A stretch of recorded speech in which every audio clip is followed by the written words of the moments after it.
Bhaskar's area YouTube ఛానల్కు స్వాగతం.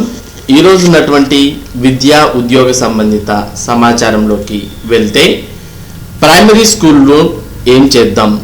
ఇప్పటికే మరి 6వ తరగతి నుంచి 10వ తరగతి వరకు అలాగే ఇంటర్మీడియట్ తరగతులు అనేవి ప్రారంభమయ్యాయి. మరి ప్రైమరీ స్కూళ్లపై ఏం చేద్దాం అంటూ విద్యాశాఖ సమాలోచన.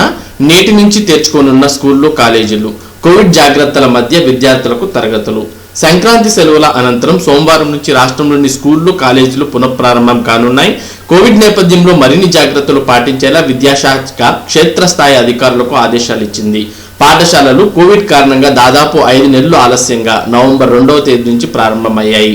స్కూళ్లలో 9, 10 తరగతులు, జూనియర్ కాలేజీల్లో 12వ తరగతి విద్యార్థులను తల్లిదండ్రుల అనుమతితో భౌతిక దూరం పాటిస్తూ స్కూళ్లు, కాలేజీలకు అనుమతించారు. ఆ తర్వాత 6, 7, 8 తరగతుల వారికి తరగతులు ప్రారంభమయ్యాయి. ప్రాథమిక పాఠశాలను ఈ విద్యా సంవత్సరానికి ప్రారంభించాలా వద్దా అన్న అంశాలపై విద్యాశాఖ ఇంకా నిర్ణయం తీసుకోలేదు. కాగా టీచర్లు ఎంతో కాలంగా ఎదురు చూస్తున్న బదిలీలను సంక్రాంతి సెలవుల్లో విద్యాశాఖ పూర్తి చేసింది.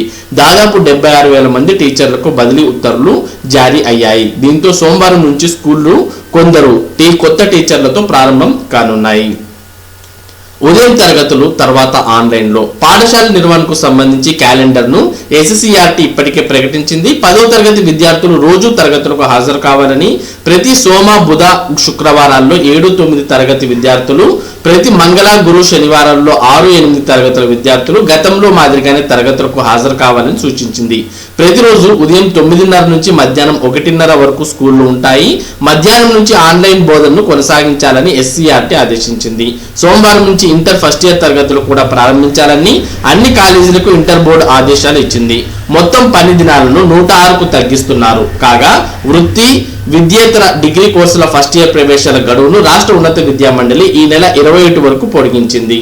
ఇక ఇంజనీరింగ్, ఫార్మా కోర్సుల ఫస్ట్ ఇయర్ ప్రవేశాలకు సంబంధించిన విద్యార్థులు సోమవారం కాలేజీల్లో రిపోర్ట్ చేయకపోతే సీట్లు రద్దు అవుతాయి. ట్రిపుల్-ఐటీల్లో తరగతులు ప్రారంభం నేడే. నూజివీడు, ఇడుపులపాయ, ఒంగోలు, శ్రీకాకుళం ట్రిపుల్-ఐటీల్లో సోమవారం నుంచి తరగతులు ప్రారంభం కానున్నాయి. ఉదయం 8 కల్లా క్యాంపస్లో రిపోర్ట్ చేయాలని అడ్మిషన్ల కన్వీనర్ ఆచార్య SSSV గోపాలరాజు సూచించారు.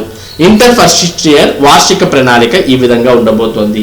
జనవరి 18 నుంచి మార్చి 31 వరకు ఫస్ట్ టర్మ్, మార్చి 25 నుంచి 31 వరకు అర్ధ సంవత్సర పరీక్షలు, ఏప్రిల్ 1 నుంచి మే 31 వరకు సెకండ్ టర్మ్, ఏప్రిల్, మేలో ఫైనల్ పరీక్షలు. తేదీలు ఖరారు చేయలేదు. అడ్వాన్స్ సప్లిమెంటరీ పరీక్షల తేదీలను తర్వాత ప్రకటిస్తారు. 2020-21 ఫస్ట్ ఇయర్ విద్యార్థులకు సెకండ్ ఇయర్ తరగతుల ప్రారంభం జూన్ 3 నుంచి. ఈ విధంగా ఇంటర్మీడియట్ ఫస్ట్ ఇయర్ వార్షిక షెడ్యూల్ అనేది ఉండబోతోంది. టీచర్ల బదిలీల్లో 21 నుంచి అప్పీళ్లకు అవకాశం. తమ బదిలీలకు సంబంధించి ఏమైనా సమస్యలుంటే అప్పీల్ చేసుకునేందుకు గాను టీచర్లకు పాఠశాల విద్యాశాఖ అవకాశం కల్పించింది. ఈ మేరకు పాఠశాల విద్యాశాఖ కమిషనర్ వాడ్రేపు చినవేదరభద్రుడు శనివారం రాత్రి ఉత్తర్వులు విడుదల చేశారు. దాదాపు 76,000 మంది టీచర్లకు ఈ నెల 13వ తేదీ నుంచి ఆదివారం వరకు బదిలీలో ఉత్తర్వులు జారీ ప్రక్రియ కొనసాగింది. సోమవారం నుంచి స్కూళ్లు ప్రారంభమవుతున్నాయి. ఈ నేపథ్యంలో బదిలీల ఉత్తర్వులు అందుకున్న టీచర్లు, ప్రధాన ఉపాధ్యాయులు తమకు ఏవైనా సమస్యలుండి న్యాయం జరగాలని భావిస్తే అప్పీల్ చేసుకునేందుకు విద్యాశాఖ అవకాశం ఇచ్చింది. ఈ నెల 21 నుంచి 30వ తేదీ వరకు అప్పీళ్లను స్వీకరిస్తారు. టీచర్లు తమ అప్పీళ్లను తొలుత DEOలకు సమర్పించాలి. DEOలు వాటిపై తమ రిమార్కులు నమోదు చేసి 3 రోజుల్లో RJDలకు పంపించాలి. RJDలు వాటిని 3 రోజుల్లో పరిష్కరించాలి. అలాగే ప్రధానోపాధ్యాయులు తమ అప్పీళ్లను RJDలకు పంపించాలి. వాటిని RJDలు తమ రిమార్కులతో 3 రోజుల్లో డైరెక్టరేట్కు సమర్పించాలి. అనంతరం డైరెక్టరేట్ 3 రోజుల్లో వాటిని పరిష్కరించాలి. ఈ విధంగా టీచర్లు మరి వారి యొక్క బదిలీలకు సంబంధించి అప్పీల్ చేసుకోవచ్చు. జేఈ మెయిన్ పేరిట ఫేక్ వెబ్సైట్లు, వివిధ ఫీజుల పేరుతో దోపిడీ, NTA-కు బాధిత విద్యార్థుల ఫిర్యాదు. అప్రమత్తంగా ఉండాలంటూ NTA ప్రకటన. మెయిన్ దరఖాస్తు గడువు 23 వరకు పొడిగింపు. జేఈ మెయిన్ 2021 పేరిట ఫేక్ వెబ్సైట్లు హల్చల్ చేస్తున్నాయి. IIT, NIT తదితర జాతీయ విద్యా సంస్థల్లో ప్రవేశానికి సంబంధించిన పరీక్షలకు దరఖాస్తు చేసుకున్న విద్యార్థులు వీటి బారిన మోసపోతున్నారు. ఫేక్ వెబ్సైట్లను రూపొందించిన కేటుగాళ్లు వాటి ద్వారా వివిధ ఫీజుల పేరుతో డబ్బులు కొల్లగొడుతున్నారు. దీనిపై నేషనల్ టెస్టింగ్ ఏజెన్సీకి పలు ఫిర్యాదులు అందుతున్నాయి. ఈ నేపథ్యంలో విద్యార్థులను అప్రమత్తం చేస్తూ NTA తాజాగా ఓ ప్రకటన విడుదల చేసింది. మోసపోయిన విద్యార్థులు ఆయా తప్పుడు వెబ్సైట్లు సమాచారం అందించారని పేర్కొంది. JEE UIDE ద్వారా విద్యార్థుల నుంచి దరఖాస్తు ఫీజు వసూలు చేస్తున్నట్టు ఎన్టీఏ గుర్తించింది.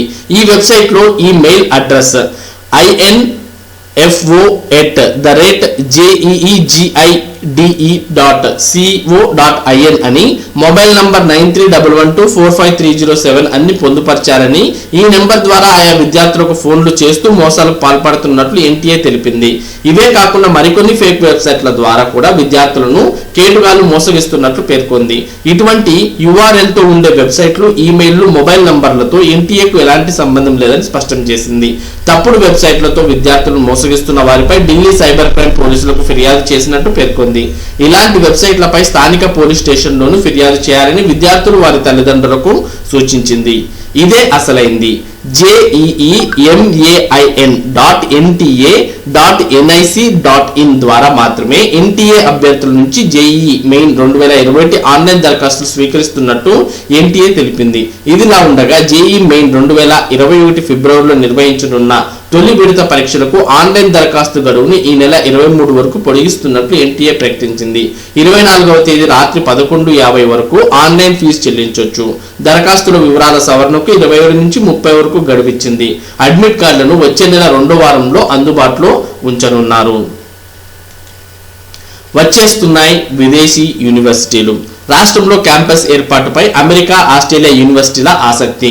విద్యారంగంలో విప్లవాత్మక మార్పులే ప్రధాన కారణం. విదేశీ విద్యా విభాగం ఏర్పాటుకు ప్రభుత్వం చొరవ. బోధన, పరిశోధన రంగాల్లో MOUలు. నైపుణ్య శిక్షణకు మరింత ప్రాధాన్యం.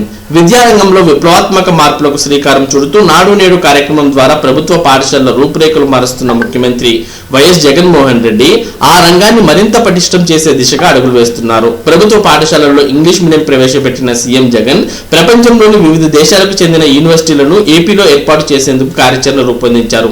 ఇప్పటికే అంతర్జాతీయ విశ్వవిద్యాలయాలను రాష్ట్రంలో ఏర్పాటు చేసేందుకు ఒప్పందాలు కూడా జరుగుతున్నాయి. రాష్ట్ర ప్రభుత్వం విద్యారంగంలో, ముఖ్యంగా ఉన్నత విద్యారంగంలో ఎప్పటికప్పుడు తెస్తున్న మార్పులు విదేశీ యూనివర్సిటీలను ఆకట్టుకుంటున్నాయి. దీంతో రాష్ట్రంలో తమ యూనివర్సిటీల క్యాంపస్లు ఏర్పాటు చేయాలని భావిస్తున్నాయి. ఇప్పటికే అమెరికాలోని ప్రతిష్టాత్మక Georgia tech university, Alabama state university, Clemson యూనివర్సిటీలతో పాటు ఆస్ట్రేలియాకు చెందిన మరో ప్రతిష్టాత్మక విశ్వవిద్యాలయం ఆంధ్రప్రదేశ్లో తమ ప్రాంగణాలను ఏర్పాటు చేసుకునేందుకు ముందుకొచ్చాయి. అదేవిధంగా ఆయా దేశాలకు చెందిన యూనివర్సిటీ అధికారులు రాష్ట్ర ప్రభుత్వంతో సంప్రదింపులు కూడా జరుపుతున్నారు. వీలైనంత త్వరలో ఇవి ఒక కొలిక్కి రాబోతున్నాయి. రాష్ట్రాన్ని విద్యారంగ హబ్గా తీర్చిదిద్దుతామని ఇప్పటికే సీఎం జగన్ ప్రకటించడంతో ఆ దిశగా ఆ రంగానికి ప్రాధాన్యత కూడా ఇస్తున్నారు. రాష్ట్రంలో వివిధ దేశాలకు చెందిన విశ్వవిద్యాలయాలు ఏర్పాటైతే రాష్ట్రంలో విద్యారంగం మరింత పటిష్టం కావడంతో పాటు స్థానికంగా ఉన్న యూనివర్సిటీలు కూడా బలపడుతున్నాయి. ఆర్థికంగా మరింత పటిష్టం కూడా కానున్నాయి. రాష్ట్రంలో విద్యా ప్రమాణాలను పెంచడంతో పాటు రాష్ట్ర విద్యార్థులు విదేశీ విద్యను సులభంగా పొందేందుకు వీలుగా ప్రభుత్వం ప్రత్యేక విదేశీ విద్యా విభాగాన్ని ఏర్పాటు చేసింది. ఈ విషయంలో సీఎం జగన్ ప్రత్యేకంగా చొరవ తీసుకున్నారు. స్థానిక విద్యార్థులకు సులభంగా విదేశాల్లో చదువుకునే అవకాశం కల్పించడం, అక్కడి విశ్వవిద్యాలయంలోని విద్యార్థులు, అధ్యాపకులతో పరిశోధన రంగంలో భాగస్వామ్యం చేయడానికి కూడా అవి దోహదపడుతున్నాయి. విదేశీ విశ్వవిద్యాలయాలతో భాగస్వామ్యం ఏర్పాటు చేసుకోవడం ద్వారా రాష్ట్రంలోని విశ్వవిద్యాలయాలకు విదేశీ నిధులు తెప్పించేలా రాష్ట్ర ప్రభుత్వం వ్యూహాత్మక అడుగులు వేస్తోంది. మరోవైపు పరిశోధన, విద్యాబోధన తదితర రంగాల్లో విదేశీ యూనివర్సిటీలతో అవగాహన ఒప్పందాలను MOU కుదుర్చుకుంటోంది. అందులో భాగంగానే అమెరికాలోని 36 ప్రతిష్టాత్మక యూనివర్సిటీలు రాష్ట్ర ప్రభుత్వంతో ఒప్పందాలు కుదుర్చుకుంది. ఈ ప్రక్రియలో భాగంగా Kakinada JNTU university of Missouri మధ్య ఒప్పందం కుదిరింది. అందుకోసం 32.80 లక్షల నిధులు కూడా మంజూరయ్యాయి. విద్యా పథకాలకు ఢిల్లీ ప్రభుత్వ ప్రశంసలు. త్వరలో రాష్ట్రంలో పర్యటించనున్న బృందం. ఇంటర్నేషనల్ ఎడ్యుకేషన్ కాన్ఫరెన్స్ లో మంత్రి డాక్టర్ ఆదిమూలపు సురేష్. రాష్ట్ర ప్రభుత్వం ప్రతిష్టాత్మకంగా అమలు చేస్తున్న విద్యారంగ పథకాలపై ఢిల్లీ ప్రభుత్వం ప్రశంసలు కురిపించింది. ఢిల్లీ ప్రభుత్వం ఆధ్వర్యంలో 3 రోజులుగా నిర్వహిస్తున్న ఇంటర్నేషనల్ ఎడ్యుకేషన్ కాన్ఫరెన్స్ ముగింపు కార్యక్రమంలో భాగంగా సోమవారం రాష్ట్ర విద్యాశాఖ మంత్రి డాక్టర్ ఆదిమూలపు సురేష్ వర్చువల్ విధానంలో పాల్గొన్నారు. కాన్ఫరెన్స్ లో భాగంగా మంత్రి డాక్టర్ సురేష్ రాష్ట్రంలో కేజీ నుంచి పీజీ వరకు విద్యార్థుల కోసం అమలు చేస్తున్న పథకాలు వివరించారు. ఈ సందర్భంగా రాష్ట్ర పథకాల అమలు తీరును ఢిల్లీ ఉప ముఖ్యమంత్రి, విద్యాశాఖ మంత్రి మనీష్ సిసోడియా ప్రశంసించారు. త్వరలో తమ రాష్ట్రం నుంచి ప్రత్యేక బృందాన్ని పంపిస్తామని, అన్ని పథకాలపై పూర్తి స్థాయిలో అధ్యయనం చేసి తమ రాష్ట్రంలో అమలు చేసేందుకు కార్యాచరణ రూపొందిస్తామని సిసోడియా పేర్కొన్నారు. విద్యారంగంలో సంస్కరణలు తీసుకురావడంలో ఏపీ ప్రభుత్వం ముందుందని అన్నారు. పాఠశాల విద్య నుంచి యూనివర్సిటీ విద్య వరకు అనేక పథకాలు ప్రవేశపెట్టడాన్ని కొనియాడారు. రాష్ట్రంలో గతంలో ఎన్నడూ లేని విధంగా విద్యా సంస్కరణలు తమ ప్రభుత్వం తీసుకొచ్చిందని మంత్రి డాక్టర్ ఆదిమూలపు సురేష్ వివరించారు. పాఠశాల ఉన్నత విద్యలో నియంత్రణ పర్యవేక్షణ కమిషన్లు ఏర్పాటు చేసి ఫీజులు, మౌలిక వసతుల కల్పనపై ప్రత్యేక దృష్టి సారించామని తెలిపారు. ఉన్నత విద్యలో ప్లానింగ్ బోర్డులను ఏర్పాటు చేసి రాష్ట్ర వ్యాప్తంగా ఒకే విధమైన విద్యా బోధన జరిగేలా చూస్తున్నామని అన్నారు. జాతీయ విద్యా విధానంలో పేర్కొన్న పలు అంశాలను ముందు నుంచే ఏపీలో అమలు చేస్తున్న విషయాన్ని తెలిపారు. పాఠశాల విద్యలో తీసుకొచ్చిన సంస్కరణల కారణంగా ప్రభుత్వ పాఠశాలల్లో అడ్మిషన్లు గణనీయంగా పెరిగాయని అన్నారు. ఉన్నత విద్య అభ్యసించిన విద్యార్థులు వెంటనే ఉపాధి అవకాశాలు పొందగలిగేలా నైపుణ్య శిక్షణ అందిస్తున్నట్లు వివరించారు. ముఖ్యమంత్రి వైఎస్ జగన్మోహన్ రెడ్డి 19 నెలలుగా విద్యారంగంపై నిరంతరం సమీక్ష నిర్వహిస్తూ విద్యా వ్యవస్థ మెరుగుపడేలా సూచనలు చేస్తున్నారని తెలిపారు. విద్యా వైద్య రంగంలో నాడు నేడు కార్యక్రమాలను నిర్వహిస్తూ ప్రభుత్వ విద్యా సంస్థల్లో మౌలిక వసతుల కోసం బడ్జెట్లో పెద్ద ఎత్తున నిధులు కేటాయించడం జరుగుతోందని అన్నారు. రాష్ట్ర బడ్జెట్ లక్షల కోట్లు ఉంటే అందులో 32 నుంచి 33 వేల కోట్లను విద్యారంగ అభివృద్ధి కోసం ఖర్చు పెడుతున్నామని చెప్పారు. కేంద్ర ప్రభుత్వం రాష్ట్రంలో విద్యారంగ అభివృద్ధి కోసం అందిస్తున్న నిధులను పూర్తి స్థాయిలో వినియోగించుకునేలా ప్రణాళిక రూపొందించామని అన్నారు.